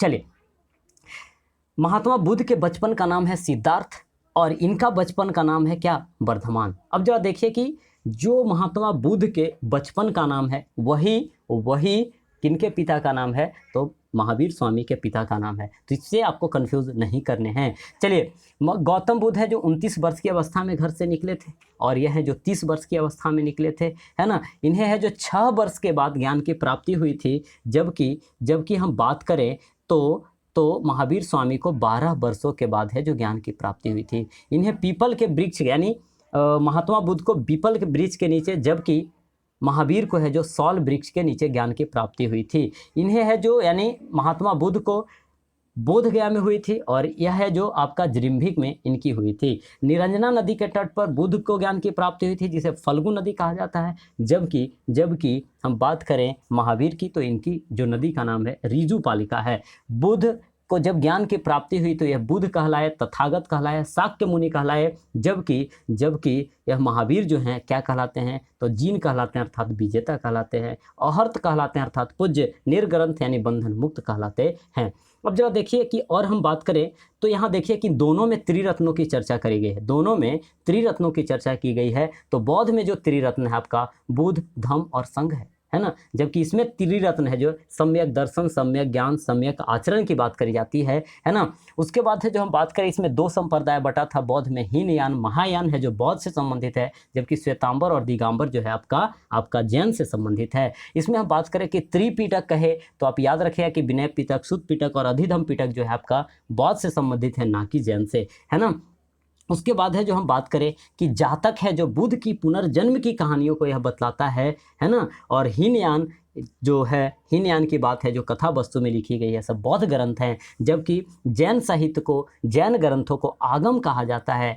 कल्प सूत्र, भगवती सूत्र, ये सभी के सभी हैं जो यानी जैन साहित्य हैं। उसके बाद देखिए कि यहाँ पे और थोड़ी सी कन्फ्यूज़न क्या होती है कि यहाँ पे देखिए हमने हरे रंग से हाईलाइट कर दिया है, जो कि दोनों में समानता है, कि दोनों में ईश्वर की मान्यता नहीं है, दोनों में ईश्वर की मान्यता नहीं है।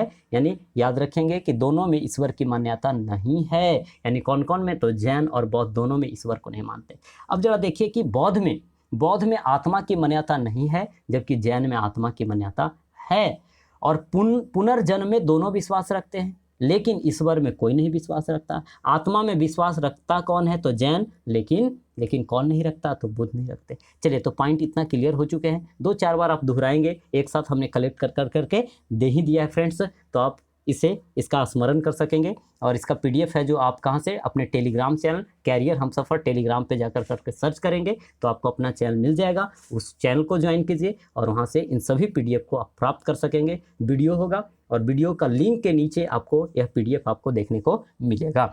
हाँ, और हम बात करें कि इनकी मृत्यु है जो 483 BC में हुई, 80 वर्ष की अवस्था में हुई। कहाँ, कुशीनगर देवरिया UP में हुई। जबकि महावीर स्वामी की मृत्यु है जो 527 BC में हुई, 72 वर्ष की अवस्था में हुई और पावापुरी राजगीर में हुई। तो सभी जो इम्पॉर्टेंट फैक्ट्स हैं हमने एक साथ करने का प्रयास किया है, और जो भी इनसे संबंधित क्वेश्चन हैं मैंने भरसक प्रयास किया अपने नॉलेज के हिसाब से आपके पास में, आपके समक्ष रिप्रेजेंट करने का। उम्मीद है फ्रेंड्स कि आपकी बहुत सी डाउट है जो क्लियर हो गई होगी, साथ में आपको एक बेहतर कलेक्शन इस जगह से मिला होगा। तो उम्मीद है कि आप इसका फ़ायदा उठाएंगे और फ़ायदा उठा भी रहे होंगे, काफ़ी बेहतर तरीके से पढ़ भी रहे होंगे।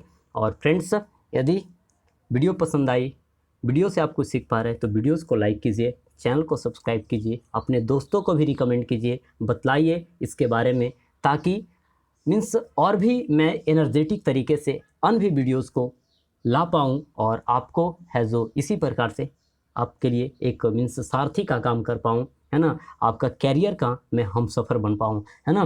तो फ्रेंड्स, उम्मीद है कि आपकी कमेंट हमें मिलेगी, पॉजिटिव कमेंट मिलेगी, जो कि आपको नहीं पता कि कितनी बड़ी हमारे लिए मोटिवेशन का कार्य करती है। यही आपकी पॉजिटिव कमेंट ही है जिसके कारण से मैं लगातार घंटे 2 घंटे का मैं वीडियो लगातार बना पाता हूं, है ना। तो उम्मीद है कि आप एक पॉजिटिव कमेंट भी हमें छोड़ेंगे और किस प्रकार से आप फ़ायदे उठा पा रहे हैं, आपको अन्य की अपेक्षा में किस प्रकार से वीडियोस अच्छी लग रही है, उसे कमेंट कर करके हमें ज़रूर बतलाएं। और किसी प्रकार का कोई डाउट हो तो भी आप कमेंट बॉक्स में लिखें। तो चलिए फ्रेंड्स, फिर मिलेंगे अगली वीडियो में, और जो कि अगली वीडियो जो होगी हमारी शैव धर्म एवं भागवत धर्म अर्थात वैष्णव धर्म पे होगी। तो देखना उसे भी आप ना भूलेंगे, साथ ही वीडियोस को शेयर करना ना भूलेंगे। मिलेंगे फ्रेंड्स नेक्स्ट वीडियो में उसी उत्साह, ऊर्जा और उमंग के साथ। तब तक के लिए जय हिंद।